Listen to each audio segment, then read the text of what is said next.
What's going on, everybody? I've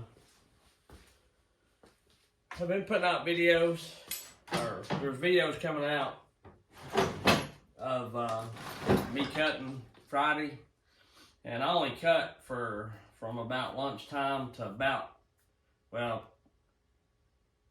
cutting wise, I only cut just a couple hours, but I only worked on the, I hauled the logs out and all that, stacked them up and that kind of stuff, pushed the brush to the pile. So, but I only worked from about lunch till about 3:30 or so. A little before lunch, 11 o'clock, maybe 3:30. And I cut a few trees, not a ton. I was having a really rough day, honestly. Couldn't get my face cuts to line up. Trees sitting down on my saws, I was off. And there's a beech that was backlanding way bad. And by the time I got to that, it was the last tree that I was going to cut. I was kind of tired, was having a bad day, off day anyhow, so I just left it alone and waited until the next day. So anyhow, I'll have a video of it coming out. But what I'm getting at, I said all that to say this. Sometimes you just, people just have off days, nobody cuts perfect 100% of the time. And, even guys that cut every day, which if you don't cut every day like me, you just cut fell trees on the weekends or the evenings or whatever, and as much snow and with me being sick and as much snow as we've had, I've not cut in some time, a couple, 2 or 3 weeks. I mean, I've played around, cut a little bit of firewood, maybe a tree here or there, but nothing that took any kind of skill, you know what I'm saying? And, if you're fairly new to cutting or you don't cut all the time and you're felling trees and you're having a rough time, I guess what I'm trying to tell you is just, stick with it and don't get discouraged. Especially if you're on a YouTube channel, you're going to have tons of people, and even if you're an experienced faller, like Goodfellas, he catches all kinds of slack about different stuff, and he's a good timber faller, a good East Coast timber faller. And a lot of the techniques are totally different. And I heard somebody say in the comments, or somebody left on my channel or something, or somebody's channel, that they feel like the East Coast guys care less about what the stump looks like versus the West Coast guys. And I don't know if that's technically true, but I feel like a lot of the East Coast guys are owner-operators, kind of like myself. The loggers, like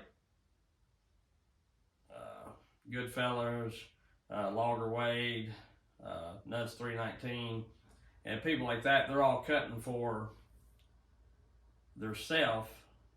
They get paid at least half or whatever, get paid. If they buy the timber, they get paid all the board feet from it. So they're trying to lay as much down on the ground as they can, versus a lot of the West Coast guys, they're just hired timber fallers, which they get paid by the foot. But the trees out there have quite a bit of feet in them, versus East Coast trees where they're, 20 to inches to 3 foot on average, what people's cutting. And maybe, you may get 50 foot of tree that's got 50 foot of logs in it. It's taller once you count the top and everything, but I'm talking about actual wood that you can sell to the mill. And then out west, they may be 100 foot, 150 foot trees. So you're getting 40 and 50 foot long logs, where we cut, 8s, 12s, 10s, 14s, 16s, and some 20 footers, but you get what I'm going with that. But anyway, that's not what this video is about. This video is about a video I done prior, a couple videos ago. I was wondering the difference on the 050, 058, and 063 gauge chain. And, you know, I use my calipers and, you know, measured them out and everything, and there's not a huge difference. Although I did receive a comment from a guy, and it kind of opened my eyes to where the 063 gauge could be a little smoother in the cut, especially out here on the East Coast where we do a lot of bore cutting. And the deal is, not every bar is like this, but like the steel bars, and some other bars may be, and other bars are a little bit like this, but like the steel bar, the tip will accept all the way up to 63 gauge chain. Even though the bar is a 050 bar, the tip will accept 063, 058, and 050. And like on the Samura or the laser bars, their tips are 050 and rated for 058 gauge, so it'll accept them. And here's what I'm talking about. I've got the 063 gauge chain here. And I don't know how many bars is like this because I only got a certain amount of bars, but here is the 058 gauge and here is the 063 gauge. And I'll grab a steel bar real quick. And I'll grab a Samara bar. And I'm sure the Samara bars, if you buy one that's 063, is not quite like that. But like this laser bar right here shows right here that it accepts 058. This Samara bar, well, that was a laser bar, which they use the same tip, is the same way. It accepts 050 and 058 in the tip. The steel does not say anything on it, but it will accept the 063. Here's the 063 gauge. This chain's all looped up, and which the chain's not long enough for the bar, but it's long enough I can get this in the tip here. And that is 063. And that rolls right through there plenty good. And I've checked it on several different steel bars. This just happens to be, I think, a 28 incher. Yes, it is. And as you can see, it fits in there really well, but when you get back to the bar, it will not go in there. And of course, we know if it'll accept the 63, then it will most definitely accept the 058. They will not go in the bar either, but it spins perfectly fine right here. And you got a little rock. Oh, I'm about to cut my damn finger off. Jeez Louise. Do not pull a chain against your finger, especially if it's somewhat sharp. And with this, it feels a little more wiggly than the 058 does. But either way, I guess you can't really tell by. And it's got quite a bit of wiggle, but not tons. But let me get an 050 chain.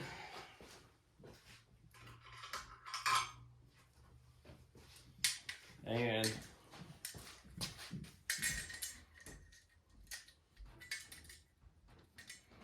it fits down in the groove, and you get quite a bit of movement there. And I guess it all depends on what bar you're running, but we'll try it with this laser bar here. It's made to fit the 058 as well as 050. And like I say, every bar may not be like this, but as you can see, once I get past the tip here and the end of the bar, one link past the bar, yeah, it'll fit one link past the bar here. And then it gets tight. That's pretty tight there. Not a lot of movement. And with the L50,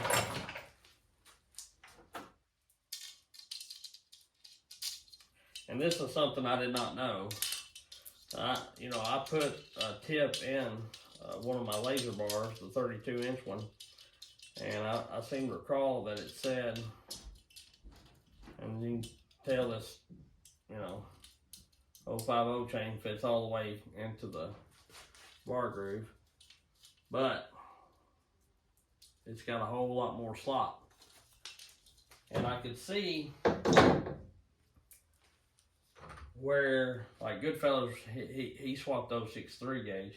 I could see where it would feel like a better, smoother cut. Because, you have, well, if you're running a still bar, you've got like 13 thousandths worth of play in that tip.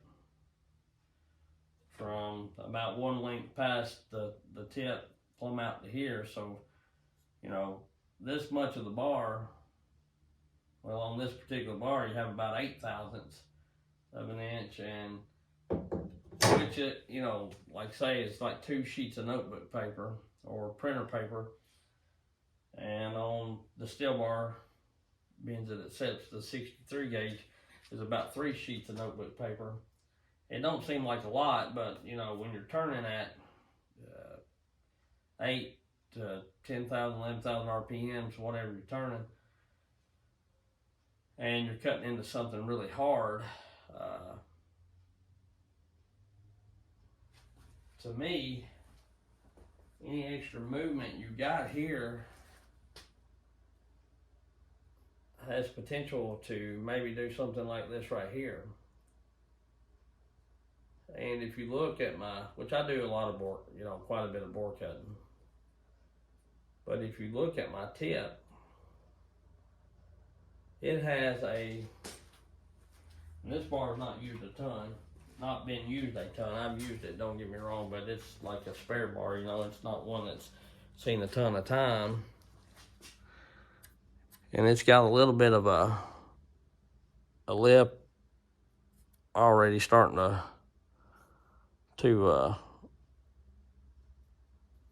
start there, like it needs to be filed with the flat file or whatever. And that could be the reason. I'm kind of glad I made that video, because the gentleman that commented, I can't remember his name. You can go back in that video and look at the comments, and he's in there. But anyhow, I'm glad I made that video. That I learned something there. I didn't realize that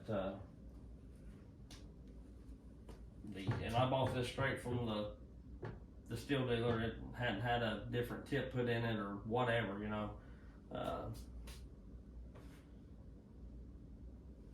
unless they done it or something, But as far as I know, this is where it comes from the factory, and I learned something new. I wanted to know the benefits of the 63 gauge versus the 050. Some people say it's smoother.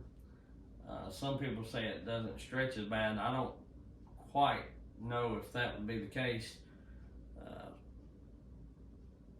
being that everything is so similar. The tie straps are pretty well the same. The only part that's different is the actual driver part.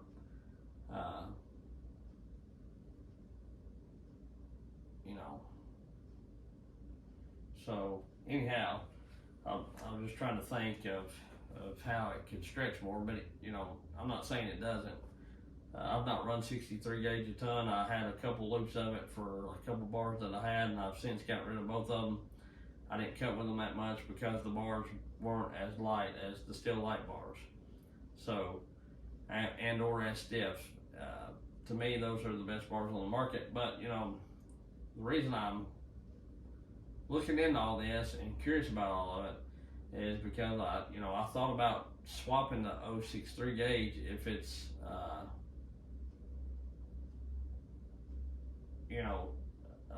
a bit better, or if it's better or whatever, gives you a smoother cut, or whatever the case may be, you know, I thought about swapping to it. I don't know if it would be worth it or not. I guess what I'd have to do is just get a couple loops in a 0.6 3-gauge bar and run it for a little while and see how I like it, you know. I guess that's how I would have to do that. And I may do that and test it out. But I'd only buy a bar and a couple loops just due to the fact that I've got so much 0.50 gauge and 0.50 gauge bars, chain, and everything. I've got it set up for that. And you know, like I said, I did that because around here that's the most common size you can buy before I started making my own chain. So all my bars was 0.50, so when I ordered reels of chain, that's you know, typically what I ordered. But I may slowly, I'm trying to use up all that chain, and I'm going through, you know, I've got quite a few loops made up, and you know, they're hanging over here on the wall. There is some, you know, and there's 4 or 5 chains hanging on each little rack there, maybe more than that on some of them. But anyway, what I'm getting at is some of them got different grinds. Some of them square ground, some of them's, you know, full skip, some of them's semi skip, different round grinds on them, some of them's hand filed. Just I got different things over there for different cutting scenarios, depending on what I'm doing. So anyhow, that's one difference that I do know of for a fact. You know, could a man tighten this up? I have no idea. I wouldn't seem to think so, being as the nose sprocket is a little catch in her. There's no bueno. Anyway, being as the nose sprocket is pretty well there, you might could tighten her up a smidge.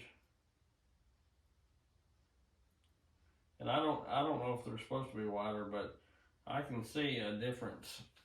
I mean, just looking at this, I can see a difference from the bar to the tip, the width and the gap there. It definitely gets wider. I don't know if y'all can see it or not, but I can tell it. You know, bar groove's a little dirty there, ain't it? So, but anyway, I don't know if you can pick it up by the camera, but I can definitely sit by. And, you know, check it out for yourself if you're curious about it. But I just wanted to hop on here and wanted to share that with y'all. I've been aiming to do a video about it, and I just hadn't got around to it. But if you like cutting, stay tuned. I have a whole lot more trees coming up. Probably got 10 or 12 yard trees to cut. Of course, I'm gonna try to log them up and sell the logs and get paid a little bit for cutting the trees as well. And we'll see how it goes. You know, not all of them is gonna be good enough to take for a saw log, but the ones that are, we're definitely gonna take. I don't have to clean up nothing. It's no cleanup, no stump grinding. All I gotta do is you know, whack them and stack them or whatever. Drop them and top them. You know, I do have to cut it up in chunks for small enough he can handle it with his equipment. And I can take what I want as far as firewood or whatever, but I don't have to take nothing if I don't want to. So anyway, that's where we're at. I will see y'all later. If you like the videos, like, subscribe, and do all that kind of good stuff. I appreciate it. And if you're new to the channel, I appreciate you subscribing and being here. And all the ones that's been here from the get-go, and comment on every video. There's a few of you that do, and I truly appreciate that. Danny Welch was one of them, Justin Weaver. There's a few more. Super Dave comments quite a bit. Cajun, Aaron A. Lynch, John Bob, Brian Two Bears. I'm sure I'm forgetting Hand 902 comments quite a bit. And I know there's a few more. I'll try to go through sometime and make a shout out video to all the people that comment just about every video and stuff like that, because I truly do appreciate it. I know it's been a while since I've done a giveaway, and I'm planning on doing one. I've just got to think what it's going to be first, you know, so we'll have to see. And I'd like to work with a local shop or a small shop around here, and maybe have them donate something, or, you know, for them getting publicity on my channel. We'll see how that goes, you know what I mean? Some people's into that kind of stuff and some people isn't, so we'll just have to see how that goes. But I do want to do a good giveaway for 20 or 25,000 subs. I'm at 16.9 something. I got to 16 fairly quick, and I know I've slowed down on some videos and whatnot, and when you do that, it hurts the flow of your channel and everything. But 16's been kind of slow. It's took me a while to get to 17. We're pretty close. We're like 40 away, and of course you gain subscribers and then you lose some too. You know, people end up unsubscribing, and that's okay. I get it. I've done the same thing. Some channels just aren't for everybody, and I understand that, and that's fine. So it just is what it is. You know, I make the videos because I'm doing the work anyway, and I enjoy doing it. It's a fun hobby for me, and I hope someday to make money. You know, no lie to tell. I make a little money, but make decent money. You know, that'd be awesome. I think everybody. And, you know, even if I don't mean I'm gonna quit, but I think any YouTuber, you know, enjoys making what they make off of it, no doubt about it. So anyway, we'll catch y'all later. I appreciate you. Have a good one, and we'll see you on the next few. I've got a few videos rigged up, ready to you know, they're already pre-dated or whatever, and they'll be popping up. They're of me cutting with different saws and whatnot. And I put out a video running Aaron A. Lynch's 572. In these next few videos, you won't see it. It's because I cut these trees earlier in the day, and the saw didn't get brought to me until nearly the end of the day. And so I went ahead and put that video up. But there will be more coming with it, because that saw runs really, really good. Really good. And, you know, my other ones, the Cajun built one runs really, really good too. I had no lie to tell, the Buxton work saw, and it may be needing to be broke in or whatever. And nothing against anybody, I'm just being honest. It's not as stout as the other two. I don't think. It doesn't feel that way. We may do some cuts with them, but I want to get some time on both of them before I do that, because I have a bad habit of testing saws against each other, and I don't ever do it to, you know, to try to make one builder look better than the other or whatever. I just do it to kind of see where each saw stacks up, you know what I'm saying? Like, I guess to kind of see if I want to get another saw ported by them or not, you know what I mean? Like, if I did cuts